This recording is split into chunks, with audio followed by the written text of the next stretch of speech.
very much. I really appreciate that. It's fun to work with you. I've been living the law of attraction for probably ever since I was in my 20s. I didn't even know I was doing it then, just something I naturally did. So then now it's become a field of study. There are books out by everybody. Everybody and their uncle has a website on it. And yet a lot of people are using it and still not achieving the goals they want. So we're going to take a look at what is it that's blocking us. What are some of the unexercised pieces of the technology that need to be focused on? I love this. It says, this life is a test. It is only a test. If it had been an actual life, you would have received further instructions on where to go and what to do. That was a sign that I saw on a person's cubicle in a company that I worked with. And so I thought that's pretty accurate. You know, most of us don't have a guidebook about how to live the perfect life. We weren't born with an operator's manual. You know, your VCR has more instructions in it than most of us got growing up. And when you look at your life and you think about what you learned in school, most of what we learned in school we never used. It means when the last time you quoted the 5 causes of the Civil War to anybody, you know? That never happened. And yet, only about 3% of kids going to school in America ever learn about setting goals, how to control their own mood states and emotional states, learning about universal principles and laws and relationships, communication skills, values, ethics, the things that really matter in our life. Now, what I did a book. I put a book together a couple of years ago. It's called The Success Principles, How to Get From Where You Are to Where You Want to Be. It has 64 principles in it. And we're going to look at some of those tonight because they relate to law of attraction.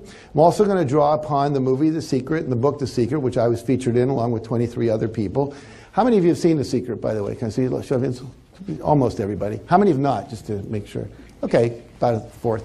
So what happens is a lot of people, they're doing a lot of it, but it's not working.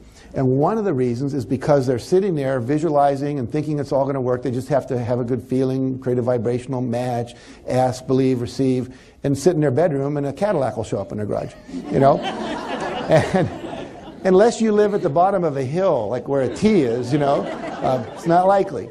And so there's that. And the other thing that's stopping people is that they're not addressing the unconscious limiting beliefs that are below the threshold of awareness that are stopping you. So we're going to take a look tonight about how to deal with both of those issues. But let's go ahead and talk about this. If you could, would you rather take the short route or the long route to success? Short route. That make sense? Yeah. So wouldn't it make sense just to do that? You know, turbo mouse. Just like go right for the cheese. Because too many of us, literally, we get lost in the maze. You know, we're not clear. We get stuck. We just go down cul-de-sacs. We just want to be able to go straight to it. And what I've devoted my life to, literally the last 33 years, since I met W. Clement Stone, who was my mentor, who introduced me to the law of attraction, although at that time he called it the power of positive thinking and the power of positive expectancy. What happened was, I've really been intrigued with how do you go faster, further, with less effort. And what we're going to share tonight is the mental aspect of doing that. How can we go where we want to go further without expending as much effort? Now, that doesn't mean no action. Remember we said action? But action that you enjoy, action that's fun, action that goes like, wow, this is really cool. I get to do this. Amazing. I mean, I get to stand here and talk to you about things I care about and get paid ridiculous amounts of money and make a DVD that other people that couldn't get here will get to see and pay me money for and have their life change and then get hundreds of letters a week about you changed my life. That's fun. Okay? I do that for free. I do. Probably 20 times a year, 10, 20 times a year. I do them for nonprofit organizations. And if I was retired, which I don't ever plan to because I'm having too much fun, but if I were, I'm sure I'd go out and give free talks and write more books because when I'm not happy. You know, I think it was Thomas Edison said, when your vocation becomes your vacation, you've reached the pinnacle in life. You know, what you love, you know, do you think Oprah's having fun? I mean, I've been on her show. She's having fun. She's having fun when she's making movies. She's having fun when she's doing her show. She's having fun building that school in Africa, doing all the things she does when she can give everyone in the audience a car. You don't think that's a trip? You know, that's fun. And so when Tiger Woods is playing golf, when Andre Agassi is playing tennis, they're having fun.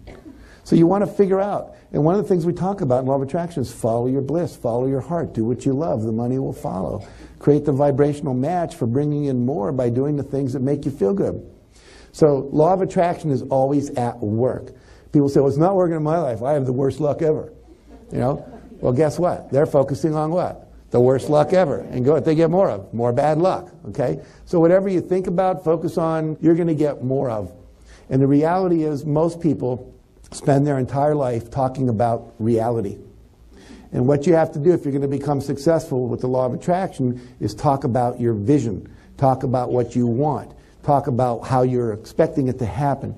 You know, my main mentor was a guy named W. Clement Stone. He was an inverse paranoid. He literally thought the world was plotting to do him good all the time. You know? And he talked about it. I mean, you know, literally, I remember when he was talking to this guy whose house had just fallen in the ocean in California. They do that on the edge of the ocean sometimes, you know. And the guy said, well, what good's going to come from this? And Stone actually helped him figure out what the good was. And I had a client recently, their car broke down on the side of the road, and they're going, well, how can this be good? The person that pulled over to help him, they end up marrying him. Okay, so you never know.